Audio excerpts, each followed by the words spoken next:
অষ্টম শ্রেণীর ছাত্রছাত্রীরা তোমরা তোমাদের ইতিহাসের চতুর্থ অধ্যায় থেকে এই প্রশ্নগুলো অবশ্যই দেখে নাও।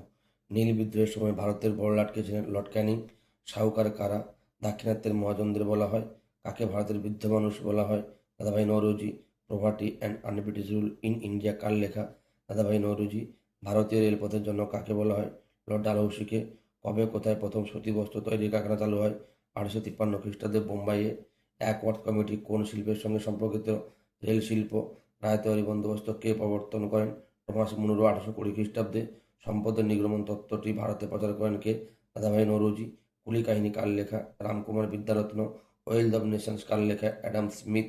সূর্যাস্ত আইন কোন ভূমি ব্যবস্থার সঙ্গে যুক্ত? চিরস্থায়ী বন্দোবস্ত। ভারতের ডাক তার বিভাগের জনক কে? লর্ড ডালহৌসি। কবে ভারতীয় রেল বোর্ড গঠিত হয়? 1905 খ্রিস্টাব্দে।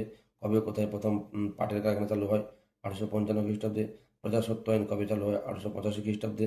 ভারতের ইস্ট ইন্ডিয়া কোম্পানি একচেটিয়া বাণিজ্যের অবসান হয় কবে? 1813 খ্রিস্টাব্দে।